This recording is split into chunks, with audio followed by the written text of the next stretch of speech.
Hoy estamos en esta serie que comenzamos a principio de año acerca de las enseñanzas de Jesús. Claro, Jesús estuvo 3 años y vino a enseñarnos, porque si no, Él hubiera cumplido los 30 años y hubiera muerto por nosotros y listo. Él tardó 3 años caminando para enseñarnos, porque no solamente quería cumplir su función fundamental, que es unirnos con Dios a través de su propio sacrificio, sino que además quería enseñarnos cosas para que, sí, vamos al cielo, pero hasta que vayamos al cielo, que estamos viviendo acá, podamos vivir de una manera abundante, de una manera tranquila, de una manera con paz. Podamos vivir distinto a lo que viven los demás. O sea, el cielo ya lo tenemos, pero en esta etapa Jesús nos dijo, les voy a enseñar algunas cosas claves para vivir distinto. Hay unas cosas raras acá que tiene que ver con la introducción. Hay unas sogas y hay un balde. Yo lo voy a dejar acá, pero quería que los vean bien, ¿no? Hay una soga y hay un balde. Vamos a meter todo acá adentro. Ahí está, vamos a dejarlo ahí para después, porque vamos a hablar otra vez, un ratito, acerca de la mujer samaritana, esa mujer que se encontró con Jesús y que el pastor Miguel habló acerca de la historia de la mujer samaritana el domingo pasado, y a mí me gusta insistir un poquitito más en ese tema, porque hay tanta enseñanza que quizás podríamos hacer una serie completa acerca de la mujer samaritana. Pero bueno, al menos hoy me gustaría volver con ustedes un ratito a hablar de la mujer samaritana. Dice la Biblia que Jesús en un determinado momento sintió la necesidad. Ahora sí está muy fuerte, Walter. ¿Podemos bajar el volumen? Ahora, dice la Biblia que el Señor Jesús sintió la necesidad de ir a Samaria.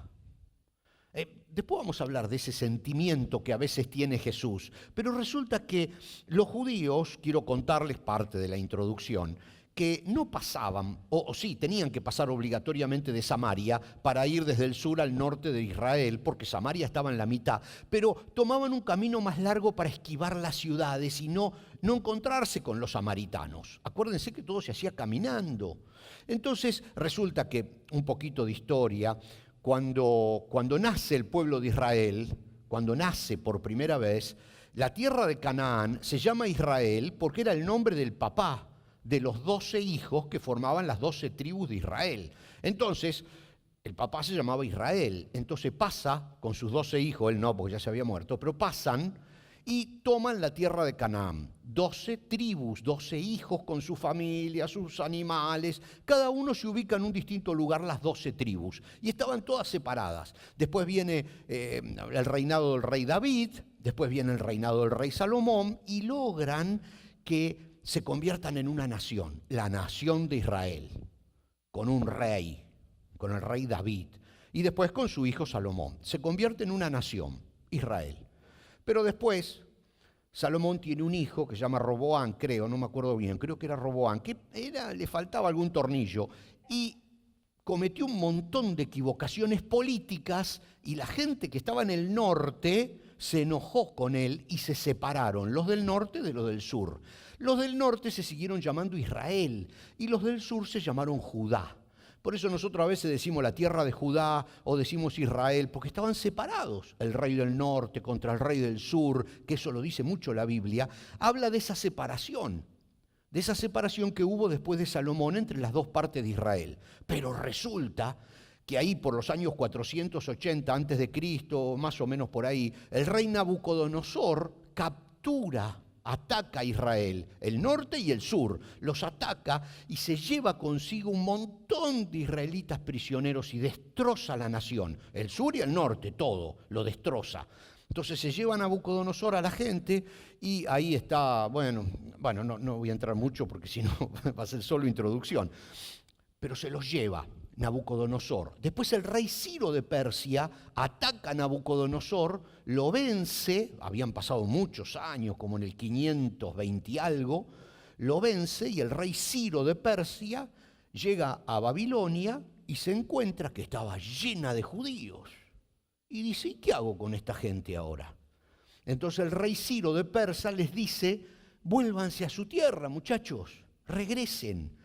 Y ahí, por supuesto, tenemos las historias de Esdras, de Nehemías, pero, toda esa gente que vuelve, los que eran del norte se van al norte, los que eran del sur se van al sur.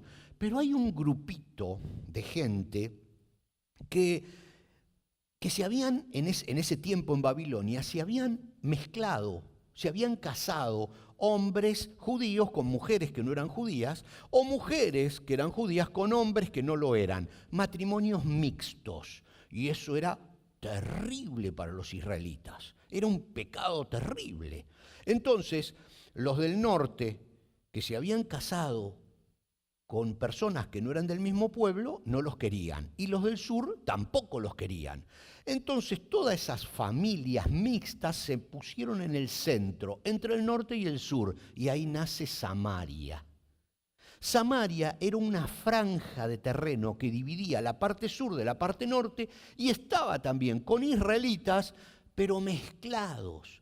Entonces los judíos, los del norte no querían saber nada con los de Samaria y los del sur tampoco querían saber nada con los de Samaria, porque los de Samaria eran como traidores, porque en esos años que estuvieron presos, que fueron un montón de años, se habían mezclado. Incluso no solo se habían mezclado, digamos, casándose, sino que además tenían algunas otras ideas, habían mezclado la religión y habían adoptado algunas técnicas y algunas prácticas de Babilonia, porque Babilonia tenía una cultura muy fuerte, y luego los persas, más fuerte todavía. Entonces eso se había metido en la cabeza de los israelitas y los samaritanos tenían todo medio mezclado. Entonces, claro, los israelitas puros, los del norte, los israelitas puros, los del sur, no querían saber nada con los del medio. Jesús estaba predicando en el sur, en Judea. Andaría por allí, no sé, por Jerusalén, por Nazaret, por Belén. Andaría por allí Jesús. Y decide ir a Galilea. Galilea era en la parte norte. En Galilea está Capernaum. La ciudad de Capernaum era la ciudad donde Jesús vivía. Él vivía físicamente en Capernaum. Allí estaba su amigo Pedro y toda la gente que él conocía. Y entonces dice, muchacho, me voy a casa. Pero siente del Señor pasar por Samaria, dice la Biblia. Y entonces se van camino a Samaria. La Biblia dice, y él le era necesario pasar por Samaria, y vino pues a una ciudad llamada Sicar. Jesús muchas veces tuvo ese sentimiento de ir por una persona. Claro, no puedo ir por todos lados buscando todas esas personas porque nos llevaría todo el mensaje, o mucho más que todo el mensaje, pero solo se me vienen a la mente dos o tres. El endemoniado gadareno. Todos conocen aquella historia de ese muchacho que dormía en los cementerios y que Jesús le reprendió y los demonios se fueron con los chanchos y los chanchos se cayeron al mar. Esa historia. Pero ¿dónde estaba Jesús? Jesús estaba muy lejos de ese lugar y de golpe sintió que tenía que ir. Entonces agarra a los discípulos y le dice, compañeros, vamos a subir al bote, nos vamos del otro lado del mar de Galilea porque necesito ver a una persona. Y ahí fue cuando cruzan el mar y viene la tormenta y casi se hunden y Jesús reprende la tempestad y la tempestad se para. Todas esas historias era ¿por qué? Porque Jesús quería ver a una persona. Llega al otro lado, se encuentra con el endemoniado gadareno, lo sana, libera a los demonios y se vuelve.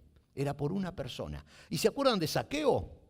Cuando Jesús estaba entrando en una ciudad y dice la Biblia, allí en Lucas 19, cuando Jesús pasó, miró a Zaqueo y lo llamó por su nombre. Zaqueo, le dijo, baja enseguida, debo hospedarme hoy en tu casa. Y Zaqueo estaba arriba del árbol porque era bajito y no veía. Y dice, ¿qué? No estaba enterado de nada, no sabía nada, ni siquiera sabía cómo Jesús conocía su nombre. Pero ahí está. Jesús se movía muchas veces por una sola persona. ¿Por qué? Porque esa sola persona puede desatar un mundo. Una sola persona puede influir sobre una familia, sobre una ciudad. Una sola persona puede influir sobre el mundo entero muchas veces.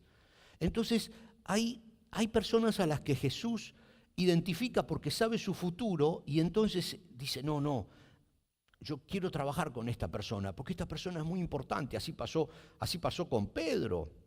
A Pedro lo va a buscar específicamente porque quería algo especial con Pedro. Así pasa con muchas personas en la Biblia y pasa con esta mujer samaritana. Pero es fabuloso lo que pasa porque en realidad no sabemos cuál es el nombre, aunque sí le vamos a poner nombre hoy. Porque la mujer samaritana, la mujer samaritana ustedes saben que le predicó a toda la ciudad y mucha gente se convirtió. Y la tradición especialmente de la Iglesia Católica antigua, dice que se llamaba Fotina. A que no lo escuchó nunca. Pero yo le voy a contar que en el Santo Oral católico, el día 6 de mayo, se celebra la fiesta de Santa Fotina Samaritana. Ah, ¿no lo sabía tampoco? ¿Tu cumpleaños? Santa Fotina Samaritana. En el Santoral católico, 6 de mayo, Santa Fotina Samaritana. Entonces se llamaba Fotina, bueno, en realidad no sabemos, pero la tradición dice que se llamaba Fotina. Entonces ahora sí, vamos a leer el pasaje bíblico de referencia que ya lo leyó el pastor Miguel el domingo pasado, pero solo para recordarnos bien, está en Juan 4, los versículos 5 al 11, dice, entonces Jesús, luego de que sintió que tenía que ir a esa aldea, llegó a una aldea samaritana llamada Sicar, cerca del campo que Jacob le dio a su hijo José. Allí estaba el pozo de Jacob, un pozo que tenía como 23 metros de profundidad donde sacaban agua. Entonces, y Jesús, cansado por la larga caminata, se sentó junto al pozo cerca del mediodía. O sea, no caminaban a esa hora normalmente, porque hacía mucho calor. Pero bueno, ahí llegó Jesús cerca del mediodía. Y poco después, dice, llegó una mujer samaritana, Fotina, a sacar agua. Y Jesús le dijo, por favor, dame un poco de agua para beber. Entonces, dice la Biblia un poquito más adelante, la mujer se sorprendió, ya que los judíos rechazan todo trato con los samaritanos. Entonces le dijo a Jesús, usted es judío y yo soy una mujer samaritana, ¿por qué me pide agua a mí para beber? Y entonces Jesús le contestó, si tan solo supieras el regalo que Dios tiene para ti y con quién estás hablando, tú me pedirías a mí y yo te daría agua viva. ¿Y cuál es la reacción de Fotina? Lo mira, yo me imagino, ¿no? Lo mira de arriba abajo. Le dice, pero Señor, usted no tiene ni una soga ni un balde. Y este pozo es muy profundo. ¿De dónde va a sacar el agua viva? Y ahí nos vamos a quedar. Dice, Señor, a usted le falta una soga. Dice, a usted le falta un balde. ¿De dónde va a sacar el agua? ¿Cómo va a sacar el agua? No puede sacar el agua. Si no tiene los elementos para sacar el agua no sale. Porque esto es zona desértica y el agua está 23 metros hacia abajo. ¿Cómo cuánto es? Como 90 pies, ¿verdad? Así haciendo un cálculo rápido, como 90 pies hacia abajo.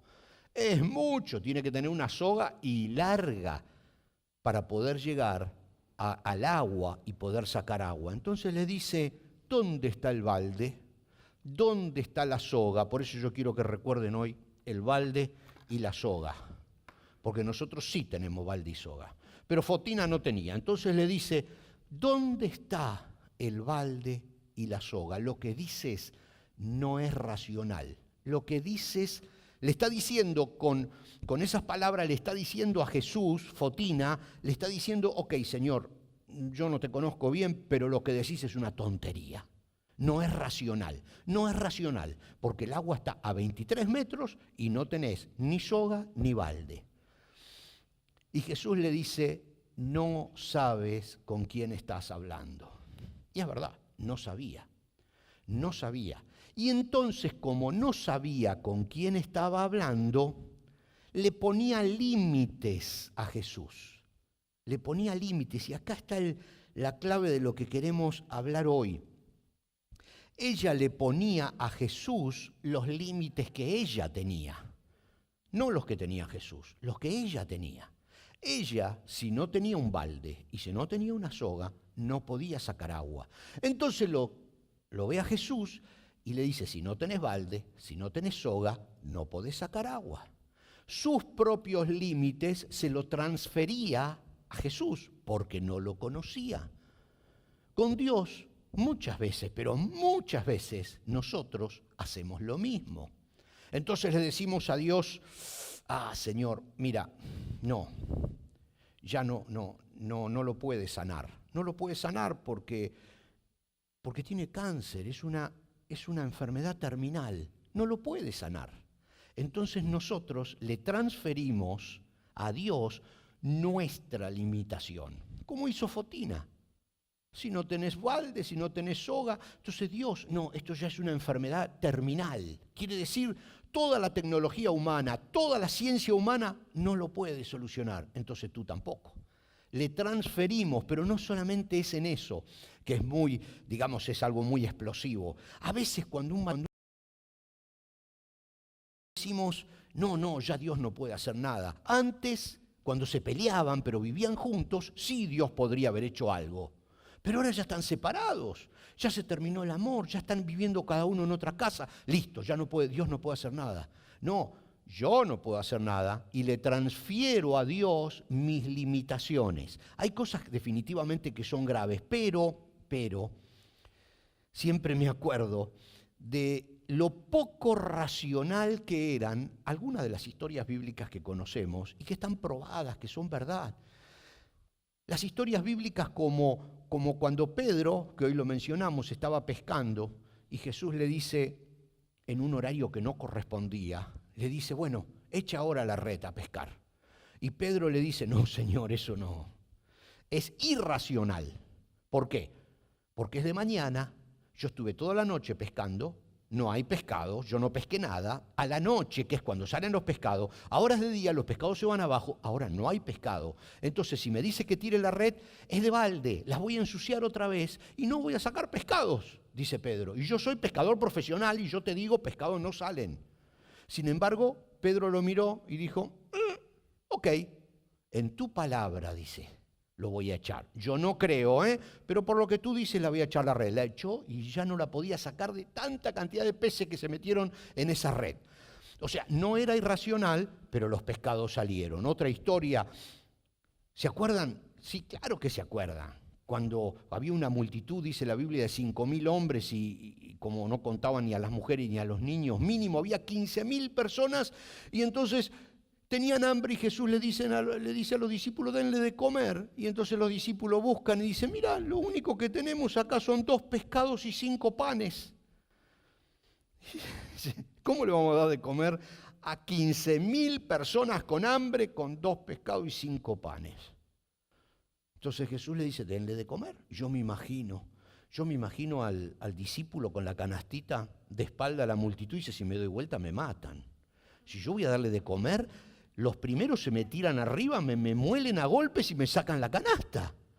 O sea, imagínense 15.000 personas con hambre y él con la canastita con 2 pescados y 5 panes. Suena ridículo desde cualquier punto de vista. Sin embargo, no solo que comieron los 15.000, sino que sobró. Entonces dice, es totalmente irracional. Pero ese discípulo tuvo la valentía de hacerlo aunque no lo creía. No lo creyó nunca. Yo creo que los discípulos veían las canastas que sobraban y decían, esto es una locura, se golpeaban la cabeza, esto no es racional, no puede ser, estamos todos locos. Dice, esto es un sueño. Lo mismo que Pedro cuando sacó todos esos pescados, dice, esto no puede ser, es ridículo, no tiene sentido. Pero le dio el privilegio de la duda. ¿Y se acuerdan? Cuando Lázaro estaba muerto, Jesús esperó, porque esperó a propósito, 3 días para volver. Y cuando llega le dice, bueno, vamos, dice, sáquenlo de la tumba. La gente dice, no, dice, hace 3 días que está muerto. Dice, no está enfermo, no quedó dormido. Hace 3 días que está enterrado. Esto es lo mismo que si hoy usted, después de enterrar a un familiar y hacer el pozo y meter el cajón, va a buscar a un juez y le dice, yo quiero que lo saquen, exhumación se llama, ¿verdad? Que entonces vienen con la pala y hacen el pozo. 3 días después de enterrado, usted va con un juez y dice, a ver, vamos acá toda la tierra, sacan el cajón, lo abren y estaba vivo. No puede ser. Es ridículo. Pero algún juez firmó esa orden. Alguna persona movió esa piedra, porque había una piedra muy pesada y no querían moverla porque decía, sale olor feo ya. Dice, no, muevan la piedra, muchachos, muevan la piedra. Crean en mí, señor juez, firme la exhumación. Está vivo, está enterrado hace 3 días bajo tierra en un cajón, pero está vivo. Vamos a sacarlo. No. O sea, hay muchas cosas donde entran nuestras limitaciones. Y nuestras limitaciones dicen, no puede ser. Si no tenés un balde y no tenés una soga, agua no vas a sacar. Entonces le ponemos nosotros limitaciones a Dios. Y Jesús le dice, si tan solo supieras con quién estás hablando. Pucha, dice, si tan solo te dieras cuenta de con quién estás hablando, le dice Jesús a Fotina. Y nuestra pregunta hoy, cada vez que oramos pidiéndole algo a Dios, ¿nos damos cuenta con quién estamos hablando? ¿Nosotros somos conscientes a quién le estamos pidiendo lo que le estamos pidiendo? ¿O nosotros le pedimos algo y le ponemos nuestras limitaciones exactamente ahí, en el mismo lugar? Le decimos, Señor, sánalo, pero sabemos que no lo puede sanar porque ya está terminal. Señor, soluciona este problema. No, pero ya no se puede. Nosotros pedimos y automáticamente le ponemos al lado del pedido nuestras propias limitaciones a Dios. Lo bajamos a Dios. Es como si le pidiéramos, no sé, algún santo de esos de madera. Le pedimos lo mismo, pero le ponemos nuestras limitaciones al lado y no entendemos con quién estamos hablando. Es lo que le pasaba a Fotina. No entendía con quién estaba hablando. El apóstol Pablo, escribiéndole a la iglesia que estaba en Éfeso, en el primer capítulo, Efesios 1, dice, quizás no lo tengamos en pantalla, pero dice, Efesios 1, 19, pido también, le estaba pidiendo a Dios, estaba orando, pido también que entiendan bien el gran poder con que Dios nos ayuda en todo. El poder de Dios no tiene límites. El apóstol Pablo decía, yo le ruego a Dios que puedan entender con quién están hablando. ¿Con quién están hablando? ¿Cuál es entonces la primera enseñanza de Jesús que sacamos en este pasaje? Otra vez le digo, hay muchas enseñanzas, pero la primera que yo veo con mucha claridad, nunca limites a Dios, porque lo único que estarás haciendo es pasarle tus propias limitaciones a Él. Nunca lo limites. Dios no tiene límites. Sí, ok, es verdad, no tenemos un balde. Sí, es verdad, no hay cura muchas veces para esa enfermedad. Y sí, es verdad, llega la cuenta de la luz y no tenemos dinero para pagarla. Sí, es verdad, nos echaron del trabajo y somos grandes ya para conseguir un nuevo trabajo. Sí, es verdad, es verdad. Si tan solo, dice Jesús, supieras a quién le estás hablando, todo cambiaría. ¿Por qué? Porque Él podría darnos eso que nosotros no podemos. Pero tenemos que ser conscientes de con quién estamos hablando. Tenemos que descubrir a Dios y su verdadero poder. Dice el apóstol Juan que también hace mucho hincapié siempre en esa vida. En esa vida, no en cosas, sino en esa vida especial que Dios promete a sus hijos y que Jesús vino a enseñar de esa vida. Entonces el apóstol Juan en el capítulo 10 y verso 10 escribe unas palabras que dijo Jesús. Dice, mi propósito es darles una vida plena y abundante. No sé cómo, hace 40 años que estoy viviendo, 50, 60, y yo no tengo una vida plena y abundante. Dice, pero el propósito de Dios es dártela. Lo que pasa es que muchas veces cortamos a Dios con nuestra propia tijera y lo limitamos. Y lo limitamos simplemente, le ponemos nuestros límites a Él. También Juan en el capítulo 7, en el verso 38 dice, todo el que crea en mí puede venir y beber, pues las Escrituras declaran, de su corazón brotarán ríos de agua viva. ¿Saben lo que está diciendo en estos dos versículos? Jesús quiere darnos una vida tan abundante que desborde en otros, que esos ríos de agua viva desborden, que nosotros podamos ser un testimonio a la gente que nos rodea de la vida cristiana. Él está diciendo, yo tengo todo eso para darles, pero no me limiten. Hay un paso de fe entre el religioso y el renacido. Yo sé que los dos empiezan con R y parecen muy parecidas las palabras, pero religioso y renacido es totalmente distinta. Un religioso hace esfuerzos por llegar. El renacido acepta el esfuerzo que hizo Jesús. Las cosas cambian totalmente, porque ahí no le ponemos límites a Dios, ahí cambia. Entonces la pregunta que hoy nos hacemos basados en la historia de Fotina, no la de Saraí, la de Fotina, aunque nacieron en la misma fecha. Bueno, no sé si nacieron, no sé, bueno, es el santoral, digamos. Pero basados en esa historia, donde esta mujer le ponía limitaciones a Jesús porque no lo conocía. La pregunta es, ¿cuál es hoy tu necesidad? ¿Cuál es mi necesidad? ¿Cuál es nuestra necesidad? Pero pensemos en la necesidad, no en si se puede o no se puede solucionar, no en si es viable o si no es viable. Y hay un pasaje que yo se los recomiendo para que lo lean después tranquilo todos ustedes, que está en Marcos 9. Que yo les voy a contar esta pequeña historia, que les voy a leer solo 3 versículos de todo el capítulo, no está en la pantalla, pero si usted lo quiere leer entero, Marcos capítulo 9. Y dice que, en el versículo 17, dice que un hombre salió de la multitud, tomó la palabra y dijo, maestro, había un montón de gente, estaban escuchando a Jesús, y entonces este hombre dice, maestro, traje a mi hijo para que lo sanaras. Fuerte, ¿eh? Traje a mi hijo para que lo sanaras. Ten misericordia de nosotros y ayúdanos si puedes, le dice. Y entonces es también medio cómico, ¿no? Estamos leyendo de la Nueva Traducción Viviente, pero esto está en todas las versiones, por supuesto, pero con distintas palabras. El versículo 23, Jesús le dice, ¿cómo que si puedo? Preguntó Jesús, ¿cómo que si puedo? Todo es posible si uno cree. Y acá está esa frase tan célebre, que todo es posible para el que cree, pero a veces sacamos esa frase y la sacamos del contexto de la Biblia. Pero fíjense, el Padre le había dicho, si puedes, hazlo. Y Jesús le dice, ¿cómo? Si tú crees, se puede. Yo puedo. El tema es que tú no me limites. Tú tienes que creer para que yo puedo, pero para que se haga realidad, tú tienes que creer. Entonces dice que el Padre lo entendió.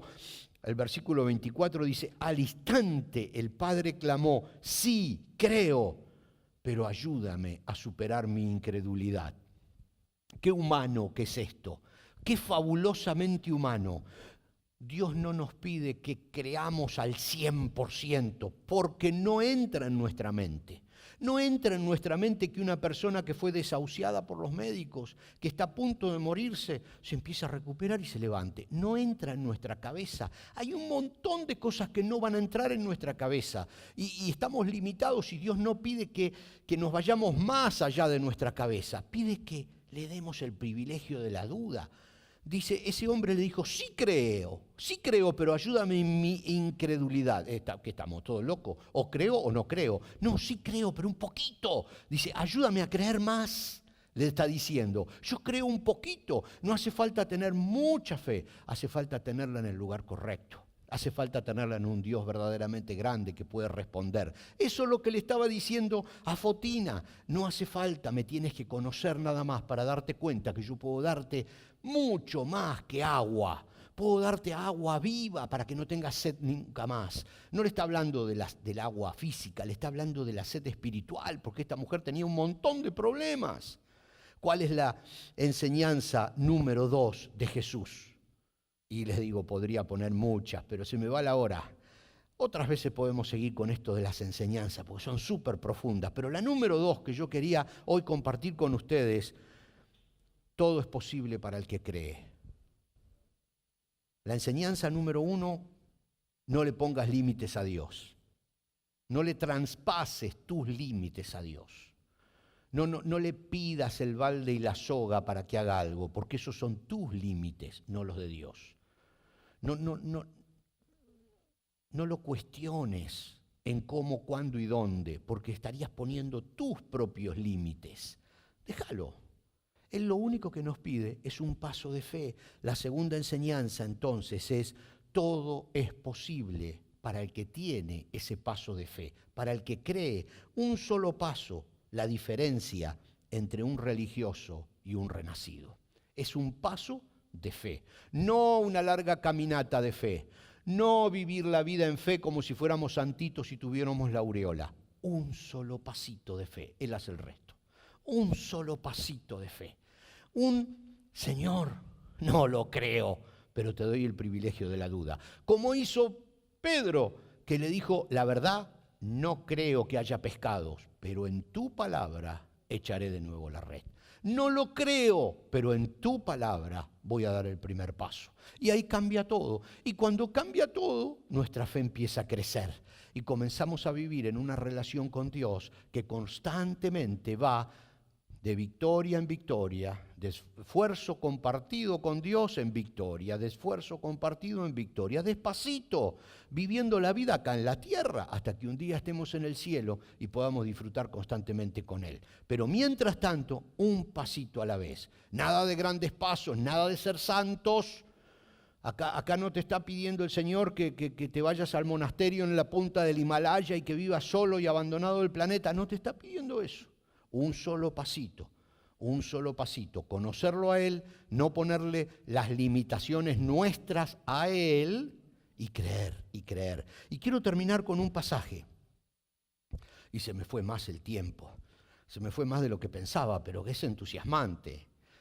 Hay un pasaje en el Salmo, el salmista en el Salmo 55 y versículo 22 dice, entrégale tus cargas al Señor y Él cuidará de ti. Miren qué simple. Pero para entregarle las cargas al Señor hay que tener fe. Hay que tener fe. O sea, no es así tan fácil. Se dice fácil, pero no es fácil. Porque uno sigue con las preocupaciones, con los problemas, sigue con sus límites. Entregar las cargas al Señor es decirle, tomá, no te voy a poner mis límites, hacelo. Hacelo, si querés, hacelo. Acá está. Todo lo mío está puesto en tus pies, nada más.